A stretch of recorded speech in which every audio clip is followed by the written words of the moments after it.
of Hope Channel Ghana. I welcome you to Rhythms of Life, where as usual, you get to know more about both your favorite personalities and other personalities you don't know, but are impacting life positively. I say positively because some are impacting negatively. You know that, right? Of course. So a couple of days ago, one of our cherished viewers approached me and said, Akosia, I've been seeing you interview wonderful personalities who share their life experience, but I really want to know what Success is about. So I told the viewer, you know what? Join me today, and then both you and myself and other wonderful viewers will get to know more about what you're asking. So please, tell a family member, tell a friend, in fact the entire community, that Rhythms of Life, their favorite show, it's on.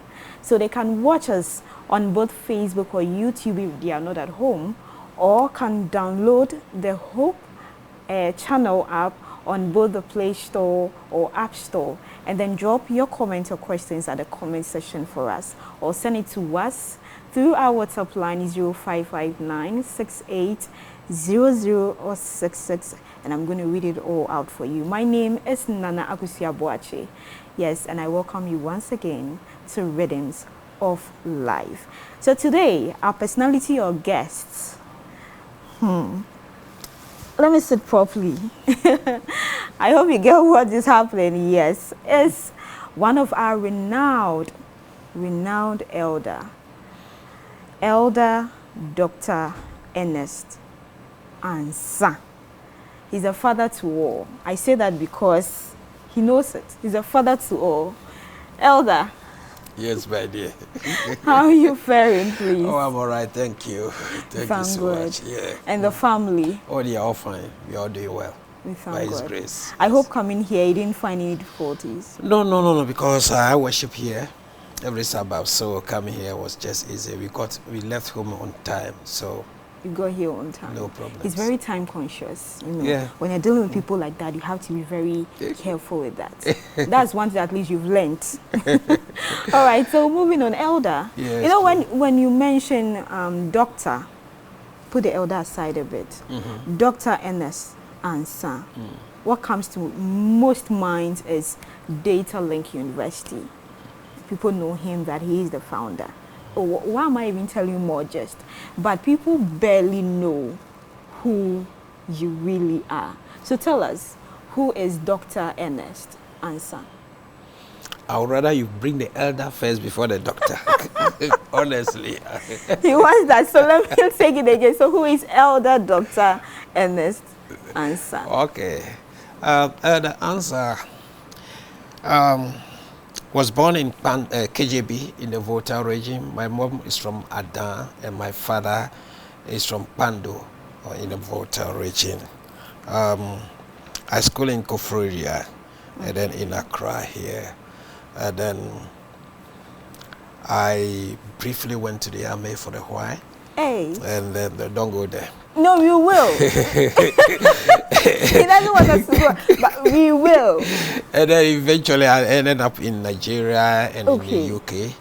And basically that's what it is. That is what it is. You give us a gist about the army. Well, that is a place I wouldn't want to go too much, but a little bit. Okay. I joined the army. Went to Tamale for a training, came back here, went to the military academy, and then after that, I think during a champion time, one or two things happened which I didn't like, so I went on something we call AWO. But so I just evaporated. But come to speak of it. Is that you really wanted to become a military person? Yeah, I was a military police. I was a military police officer. Yes. Growing up, was it something that you really was looking up to? No, it wasn't a passion as such. But when I was in KGB, I was working with the judicial service at the time, and some soldiers came for training, and in time they were going up and down. People were following them, admiring them. And I thought, I want to be a soldier too. Is it the uniform or the movement? Everything about them. And they had an attention, you know. And I thought, so what am I doing here? So, so I applied. The advert came in the graphic, and I wrote, and I was just sitting there. Then one day I had a letter through the box that I should come to Bemacam for interview. So we went through all the procedures and the body selections, the medicals, and eventually I was among the few who were called. Yeah. But did you really know what entailed, like what was into, military as a whole? No. What I knew was they were a bit rough though. I wasn't a rough person, but I just wanted to be in that uniform and feel the way they were feeling. That attention. Yes. I just wanted to be like that. So, my dear, if you really want attention, it's not wrong. It's not bad, right? It's not bad. It's sometimes good to have that. Yeah, those days military well. were different. The way people look at them is different from the now. The military was different. How different is it now? Here, excuse me to say, because I was in the military police, so I was a soldier, and then both a soldier and a civilian, and then an army person. So I knew the military laws. Okay, and if you're a civilian and you're looking at the military, you will not understand until you become a military policeman, because then you understand from both sides. And as a military police, you deal with the soldiers as soldiers and at the same time as civilians as well. And so there is a little thin line in between. And for instance, as a military policeman, you can arrest anybody. You can arrest anybody.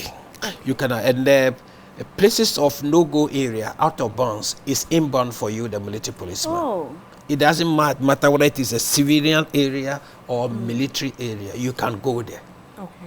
You see, it's an advantage and disadvantage in a way, but you get to understand the nitty-gritty of the laws, the military laws, and then civil law, the police law. So you're a policeman like in the civil, and then you are a military man in the military.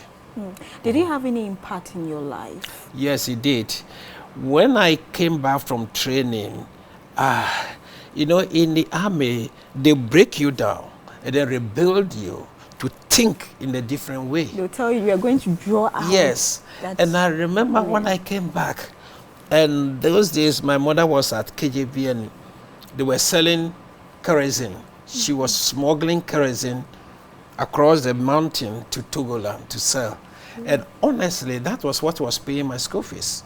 But when I came and I saw that, I told her, if you do that, I'll put you in Garum. Hey. And she thought I was joking. I wasn't joking at the time. Like you meant if everything. If she had done it, I would have arrested her. Interesting. Honestly. So the military has actually changed the mindset. Changed the mindset is to such an extent that I could even say such a thing to my mom without any remorse. No. And she didn't take offense? No, I mean, she wept. There was nothing she could do, but that was the truth. You shouldn't smuggle, despite the fact that you were smuggling to pay my school fees. You shouldn't do it. If you do it and I grabs you, I will put it in there. Today, I left the army so many years now. When I come to think about it, as a civilian, I thought I was a bit harsh. But then, I didn't find anything wrong at all. At all. So you still feel it was the right thing, like telling people to do the right thing. Oh, yes. Being on the right path. Yes. You see, military police is a special unit. It's a special unit for discipline.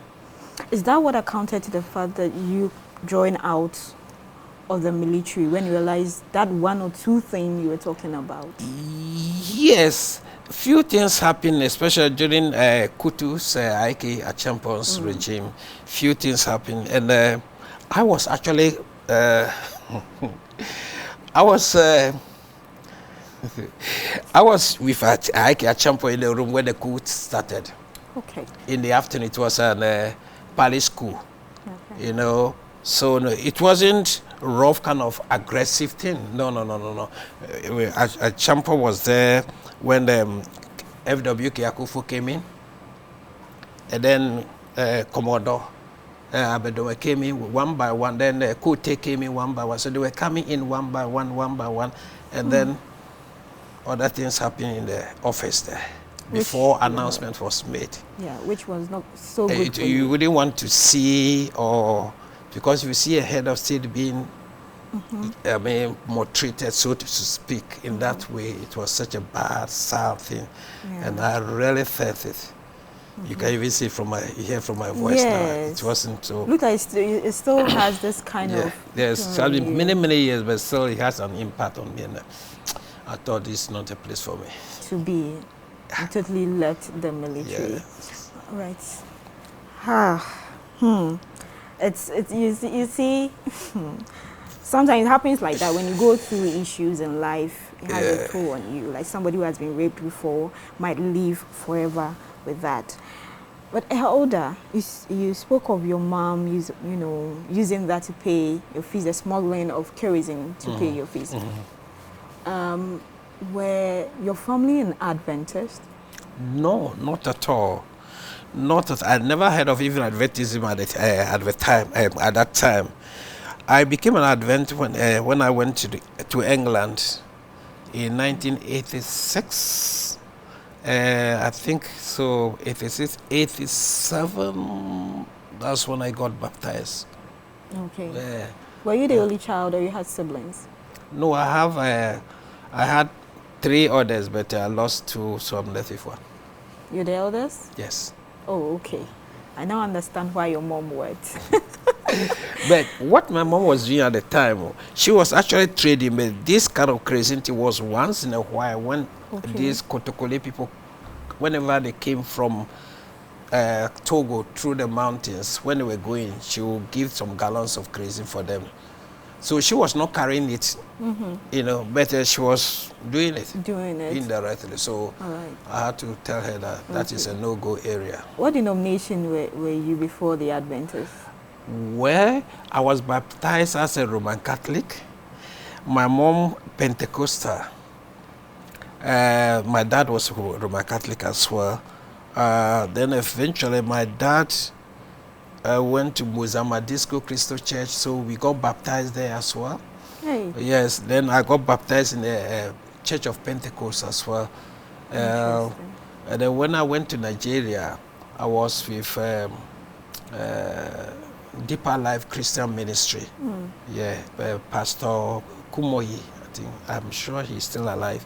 So it was from Nigeria I went to England. And that's where I became an Adventist. You share a bit of experience of Nigeria for us, but what convinced you to become an Adventist, going through all these denominations? To be honest with you, one of the things that I admired that made me become an Adventist is the democratic way of the church. Okay. It is a church which you can air your mind. You blow your mind, whatever you think is going on. You share your thoughts and everything. As compared to the other denominations? Oh, they don't. You are limited. Okay. For instance, the structure of the church, when we have other meetings and other groupings, and you can talk about anything at all. And then, for instance, when we go to the church, the pastor is not the boss. Yeah. In Adventist, the pastor is not the boss as such, but he just directs things. But when you go for other meetings, you realize that the pastor is equal like anybody else. And we discuss matters and it's okay. Yeah. And the pastor will not say, because I am the pastor, so be it. It doesn't happen that way. Unless it's happening somewhere in the church and I don't know. I think you went through the doctrine. You weren't finding any problem, abiding by. So the Adventists, we have a doctrine that is focusing solely on the Bible and living with it and the lifestyle, as compared to the other denomination. And we're okay with it, because some people find it difficult when they are moving from one denomination coming to, especially the Adventist church. Certain things that you have to leave behind and then go with it. No, I didn't have any problem, because I was involved with good friends around me whom they were inviting me to go to church on Sabbath and Wednesday prayer meeting, and I decided nobody actually forced me or convinced me. Okay. But when I started attending with these friends and I look at the whole thing and compare and contrast, and I thought, no, this is where I belong. Okay, so it was friends. Your friends were, most of them were Oh, yes, Adventists. that's right. Oh, okay. Yeah, in England, most of them. So through them, and that's how I became. I guess it was like an invite. Yeah, they were inviting me to all the programs I was attending. But at that time, some of the things were so, I felt some of the rules were so rigid for me, and I was wondering if I was ready at the time, you know. But eventually, nobody asked me to go for anything for baptism, and I decided on my own. There was no force or no serious conviction from anybody. No, nobody sat me down to tell me that, you have to do it like that. No. Okay. I was studying on my own, attending the churches, the programs, conferences, you name it, I was attending it on my own.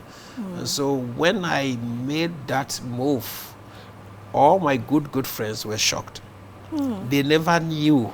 Is it that it was a short period and not that long? How long did it take?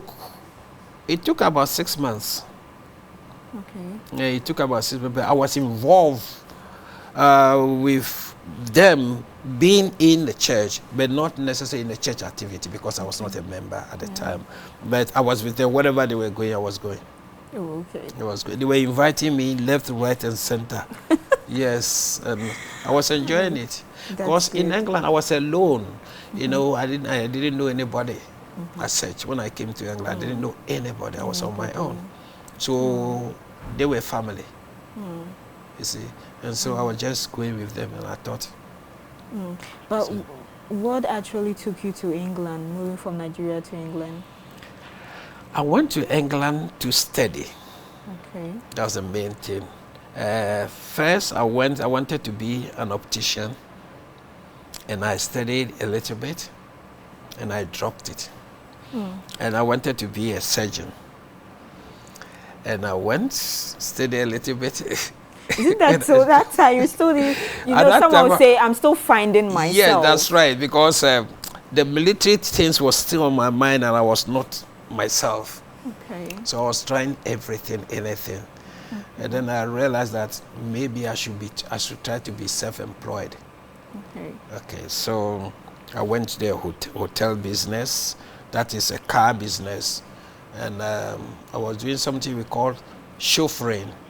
I've not seen a chauffeur here. I don't know. It's you have there's a car company that you have with the driver. You dress properly like a military person with the cap, Yeah. So, and I was doing all those things with the hotels that I was working with, and then I was saving money to buy some cars myself, and I had people who were helping me with the business, and so I had offices in England, I had offices in Belgium, Germany, Amsterdam.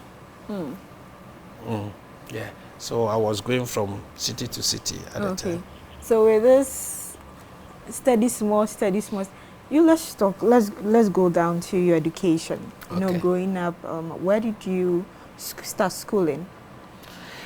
I started school at KJB in the Volta region. Yeah. From KJB, I came to Accra. The name of the school? Hey. So that's KJB was EP Primary B School. EP Primary B School. Okay. That's what I went to at KJB. And then from there, I went to still KJB EP Middle School. Okay. And from there, before then I came to Accra. Okay. I came to Accra and I attended up to class 6 at Mamprobi. Still with your parents, or you were with someone? In KJB I was with my parents, but in Accra I was with my brother. Okay. In fact, we were first cousins. Oh, okay. So then from Accra I went to Ada. Okay. Big Ada. No, it was Adam for where I attended Adam for Middle Boys, Presbyterian Middle Boys School. Okay. Yeah. From there, I came back to Pando to school for 1 term because I had written the common entrance exams at the time. So as soon as the results came, I stopped school. I can see you had this, some would say, energy. Yeah. I have to try different things. That is me. Apart from being self-employed, all the places that I've ever worked, I never worked anywhere for more than 2 years. Okay. No employment, not more So than 2 years. it has been like that. It's like it's part of you from your childhood. Yes. So you went to college? Yes. So growing up, what you really wanted to do before, you spoke of the military placed you in disarray for a bit, but what did you really wanted to do, going through that stages of education? At which level are you talking about now? Like going through school, when you're growing up, you have this mindset before you got in contact with this military. When someone would say, oh, I want to be a nurse. Sometimes at a young stage. Of late, I don't know for your time, but of late they have this career day in which kids would say, oh, I want to be a police, or they wear the police uniform. I want to be. So growing up, what did you really want to do? My passion was in law. I wanted to be a lawyer. And then the military thing came over, yes. In fact, at the time the military thing came, I was with the judicial service. At KJB. Yeah, you so that was the period when these soldiers came to town and started, so then I changed. So let me go to the army. But after the army coming out, you could have just gone back to the law. Why didn't you go into the law again? Oh, when I left the army, I had to, because I was in England. I went to Nigeria, then to England. I had to start everything from fresh. So I had to break down my memories and see what I wanted to do. And I wasn't sure anymore. That's why I was doing nitty-gritty until I zeroed on business. So I thought, let me do business. So that is what I was doing. Self-employed, just to be self-employed. Diving into business, you made mention of the chauffeur. So after the chauffeur, what other ideas came in mind that you wanted to do? Is it that's what you wanted to do? Because was it fetching more money for you? The chauffeur thing? Yes. Yes, I was okay. I was okay as a chauffeur because I had few cars as well. I have some few cars, so I was okay as a chauffeur, yeah. I didn't have any problem with that. Then I had a friend. I went to IT a lot. At that time, you could buy computer parts and build your own computer. Okay. So anything, apart from the monitor, I could build from scratch. So you go and get a motherboard, you get a hard disk, you get a memory, you get whatever it is, you put it down, you look at the kind of speed you want, and so you can build it for people, and you can have your own logo and all that. So I was studied on that? Yes, I did. Okay. The practical one. Yeah. Okay. So I was doing all that as well. So I had a good experience on that until a friend of mine visited me, and he was from Ghana. He was a schoolmate from Pope John Secondary School. I attended Pope John at Kofrodia. Yeah, the best school though. No comment. Yeah, these schools and the Augustins. No, Pope John, and then Fancy I am a Pojoba, a proud one. Issues. I wasn't proud of Elder said it. Yes, so we started talking, and I came to Ghana. That was after so many years in England. I came to Ghana, and then I transferred about £5,000 to Ghana. Hey, but imagine the amount saved a lot. Now. Yes, I saved a lot. See this. But to get the money was a problem. Why? Yeah, because when I came, for instance, the High Street, Barclays Bank High Street, the whole counter, they had only one computer. And so they were using ledger. So when you go, they say the money hasn't arrived. You go next day, they say the money, and I had only 10 days to spend. I had spent the 10 days, the money hadn't arrived. The money hadn't. So we became a bit frustrated.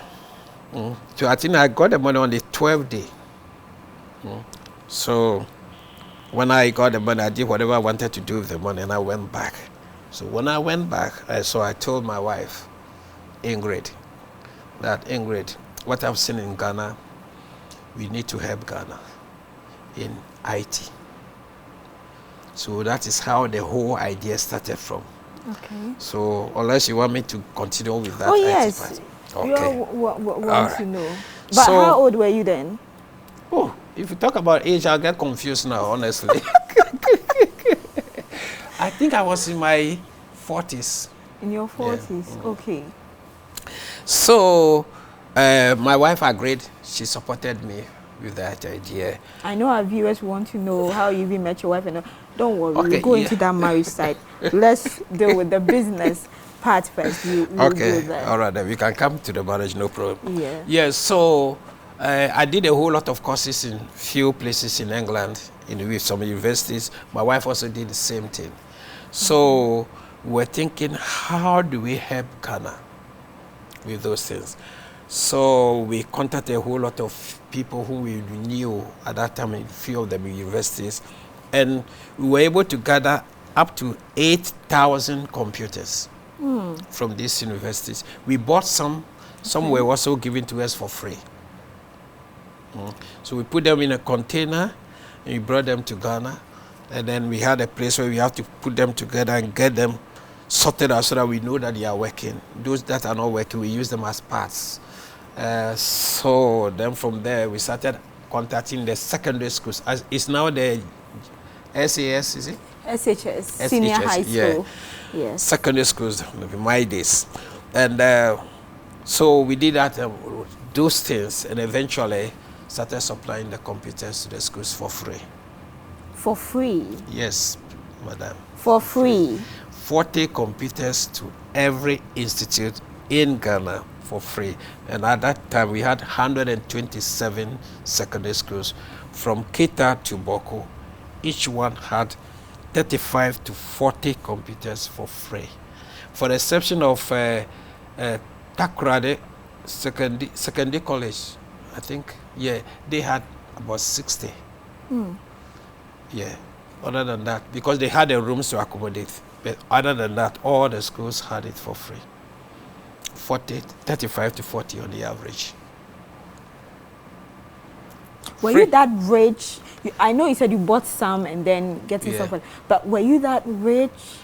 No, it's a passion, because when I saw the experience that I had with the transfer of the money, and I knew in England computers were all about.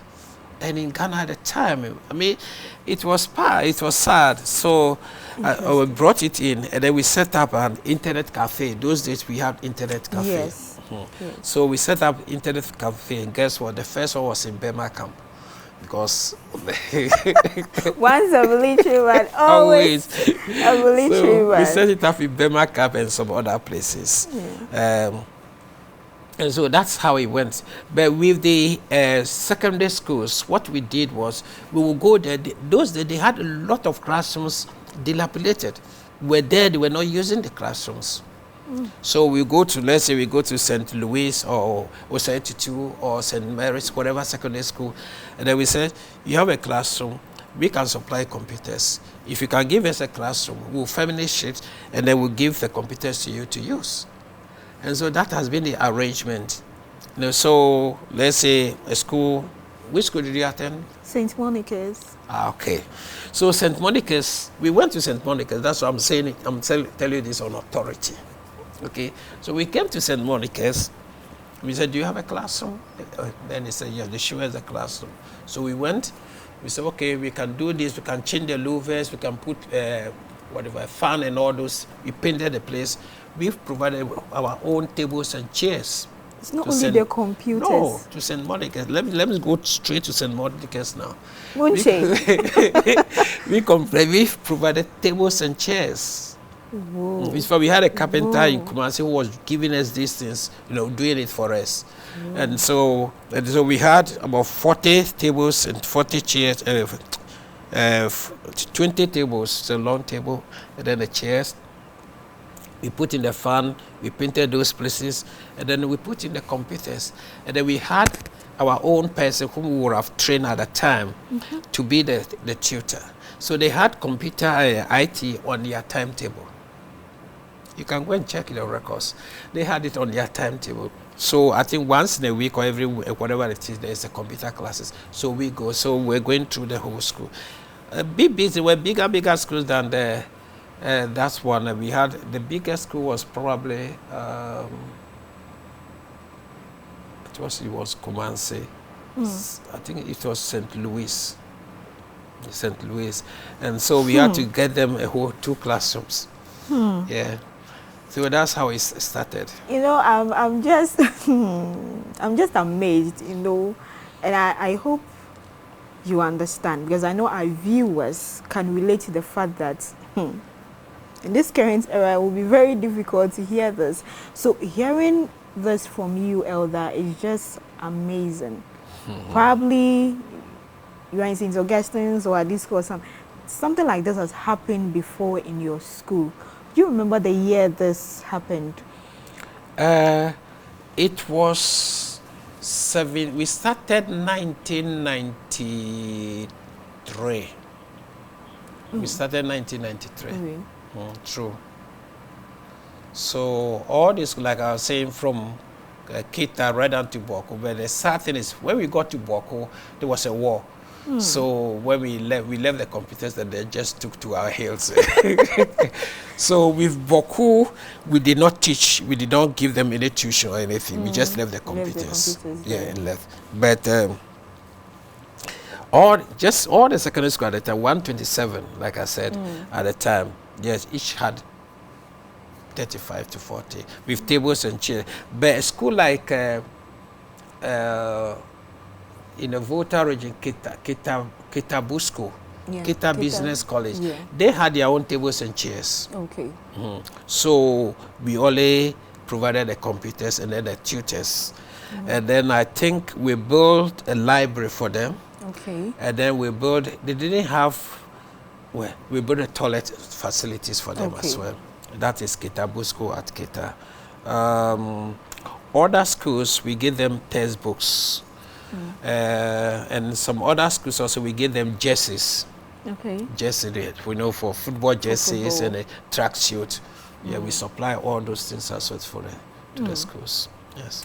So for free. For free. You know, that part is what's really enticing me. For free. That's why I kept asking. I know our viewers are asking the same question. For free. Yeah. Really for free. God has really blessed you, and then your wife, Mommy Ingrid, God richly bless you more, both of you, for what you've done in the past. We know you're still doing. Now let's come down to the part that people really, really know you for. I know a lot of people might know you for other things, but know you for as being, both you and your wife being the founders of DataLink. How did DataLink come into the picture? Okay, good one. So when we were doing this internet, what do you call it? Internet thing with Bema Camp and those things, and then we were supplying the computers and we were teaching the students as well. So in Accra, in Tema, we decided to have a place to teach students about IT only. So we had a place, small place, we were teaching IT. And then at that time, we liaised with a company in UK called NCC Education. Okay. NCC Education. So we started providing their courses in Ghana. And they deal with both IT and business courses. And so we were doing that. And for us to actually be recognized, we need to register with National Accreditation Board. Okay. So we applied to the National Accreditation Board that we wanted to run this kind of tutorial college thing with the NCC Education. And so it was more up to diploma level. That's all, certificate and diploma level. So they came and looked at the facility that we had. And one of the guys among them came and they said, but you have these things, and there are some universities in Ghana who don't have this. That is private university. But you have all these things, and you are doing tutorial. You have applied for tutorial? No. The only thing you don't have is a generator. So maybe, if you don't mind, get a generator so that we can come back and come and reassess you, because we think you could be a university. So at that time, we never thought about university at all. And so it didn't sink in, honestly. And I told the gentleman, I don't want to mention his name, he's one good professor. I said, no, Prof, we want to just do our online tutorial thing. And when the committee went, they called me to the committee room, in the room, and we were talking. And I said, yes, we've seen all this thing, and you can be, so you might as well as apply. So we said, okay. We said, okay, without convincing us, and we're not too sure that we could do it. Was it because of what comes with, university?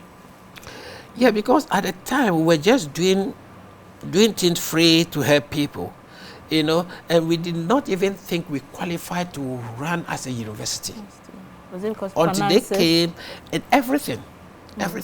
Until they came and looked at the facilities and they were comparing, because they were going from university to university and they knew what was on the ground. And the only thing we lacked at the time was a generator.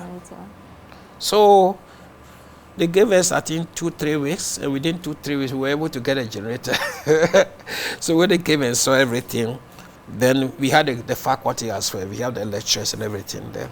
So no problem. So they gave us the accreditation to run as a university. So this is how it started. And obviously that also, I don't know, I'm not trying to blow my horn here, but then up to today, all Adventists that come to Detailing were on scholarship, has been on scholarship, and they are still on scholarship up to today. But this is an university, but stroke an NGO. Yes, it is a charity. It's a charity. That's what we're doing to help the country. So if you're an Adventist, I don't know any Adventist that had come to Detailing and has paid school fees. I don't know yet. Mrs. Ansah is here. How I wish we could bring her into the picture, but I would say that God richly bless both of you. Like, honestly speaking, this is anyway. I could say I just don't really watch them. But I know our viewers at home are like, oh, are you serious? Like, really? Yes. You are, unless I'm not aware that you are an Adventist. Can you count the number of Adventists in your school? You scale it only to Pesdak here. Not less than 50. Not less than 15. 50. Yeah. At Prince Emmanuel SDH. Prince Emmanuel. So adding the rest, you are looking like almost more than I can't count. 1,000. Because they know me. Some of them are still coming here, though some have must move to other towns. But wow. Really amazed about this. Yeah, they are here. But then when you start in Detailing, how many students were you having? Okay, Detailing itself started as a limited by shares. Okay. So we were doing it at Takoradi at the time. And we had, I can't tell you off head, but the students were about 20. Okay. The students were about 20. That's how we're going about. You're going about it. Dear one, there's more to learn, There's really more to learn. But I would love us to go for a quick break. Still be in that wow mood. And when we're back, we'll continue with the wow mood. Okay, so don't go anywhere. Our guest for today is Dr. No, I prefer with the elder. Elder Dr. Ernest Ansah. We'll be right back. Please don't go anywhere.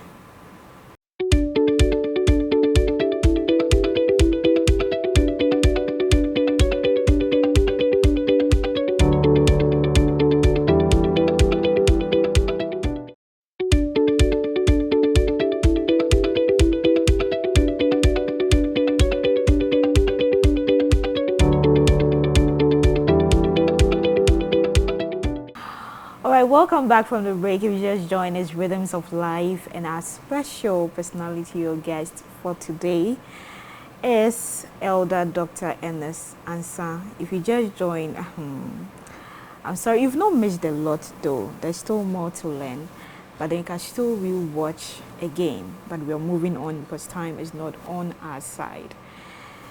Elder, Yes, let's now go down to your family. Okay. How did you meet your wife? Wow. I met my wife in church in England. Please, those who don't go to church, go to church. Like people husband, wife, go to church.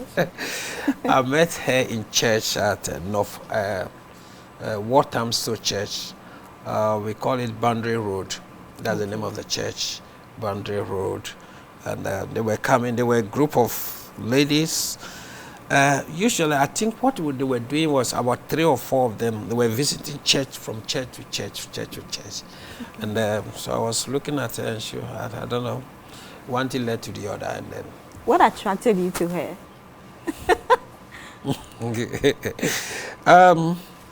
She was such a calm, cool, calm person, and she spoke nicely and calmly, and quietly.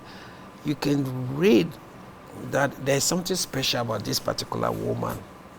And the fact that she was God-fearing, and she was all the time pulling me for prayers, and those type of things. And among the group, they were about, I think there were about 8 of them, and whenever there was a birthday of one of them, they would invite me, so we all go. So I was with them, we're going socializing and all sorts of things. So I became friend to all of them. I became friend to all of them, and they were coming to me, I was going to them. And I remember one particular day, they were playing cricket. Okay. So I had to go with one of them, but most of them didn't come.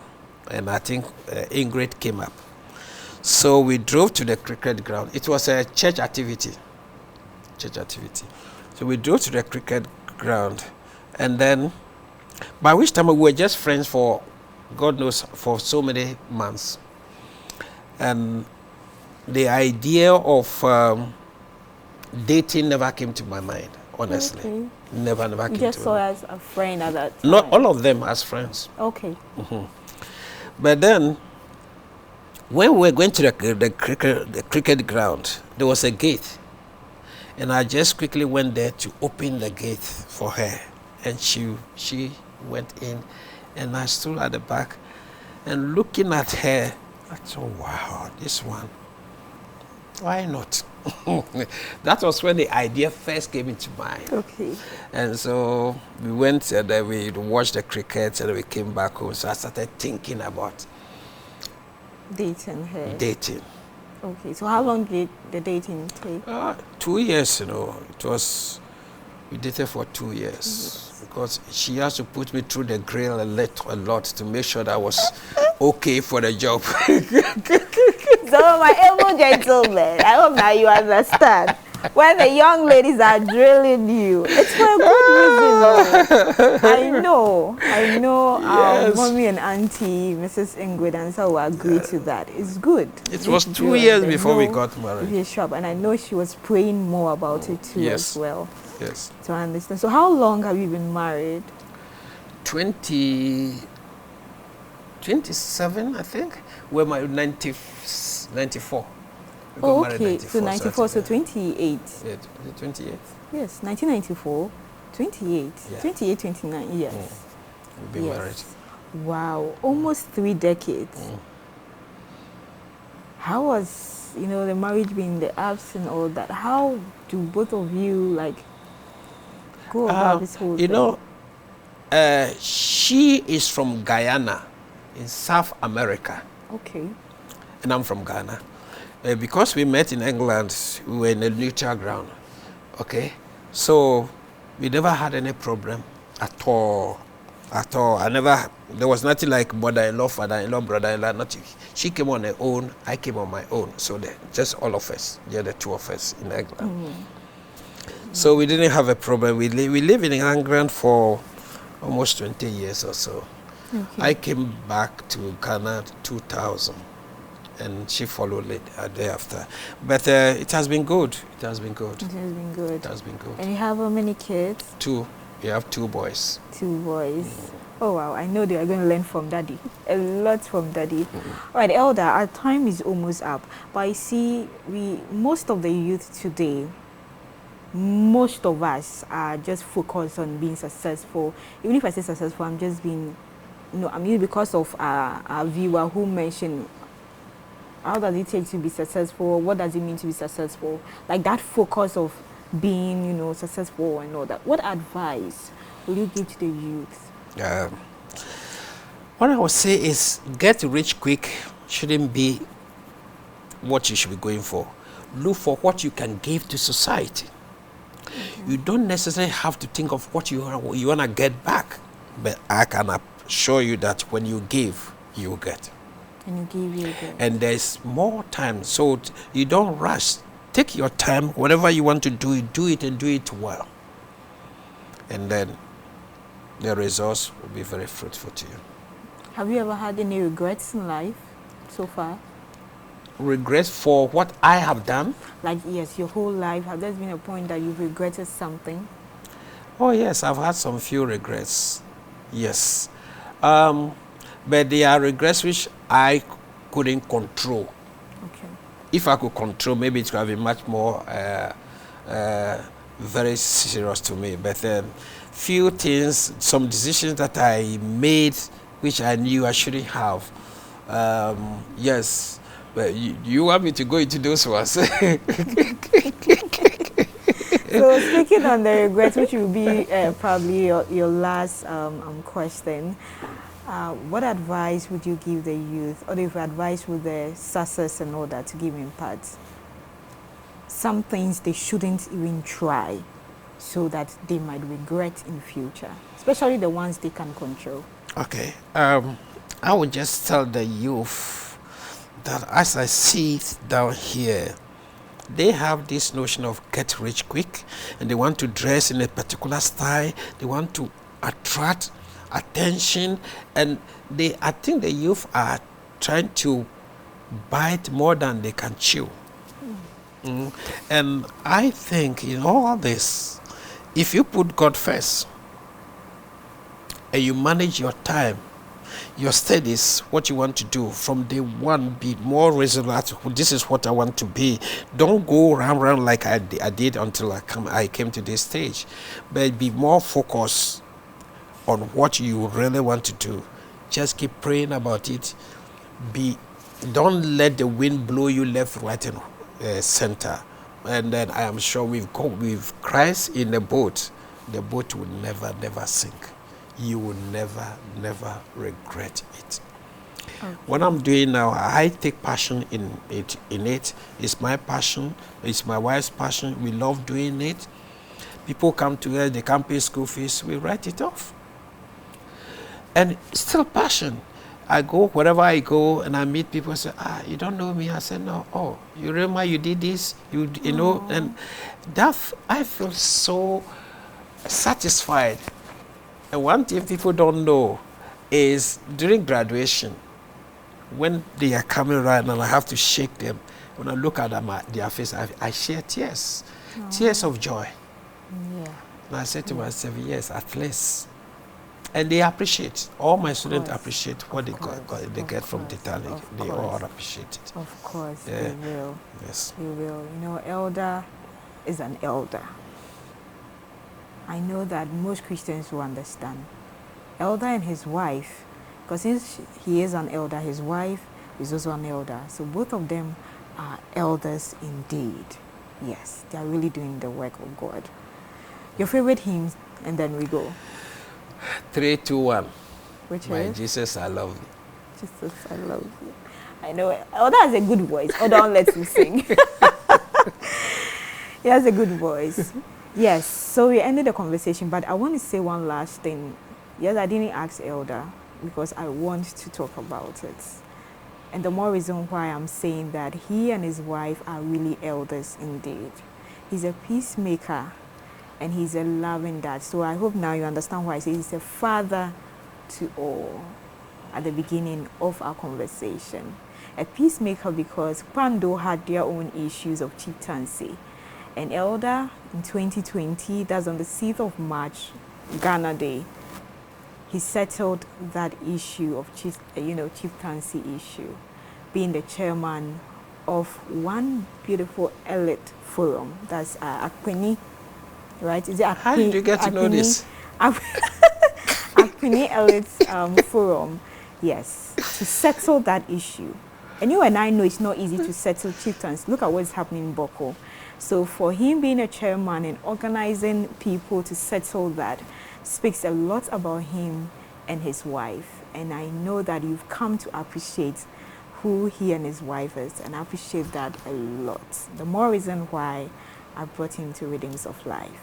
So I hope you get why Rhythms of Life is just one beautiful show you don't want to miss, because a lot is discussed here and we tap into the knowledge, wisdom that God has blessed our personalities with. Elder, Yes, God madam. richly bless you and your wife. Thank you. Thank you. Abundantly for what you're doing, Thank representing Christ here on earth, because that's what his mission is about, loving and helping. God bless you, that it will extend to more of your generations to come if Jesus doesn't come so Thank you. early.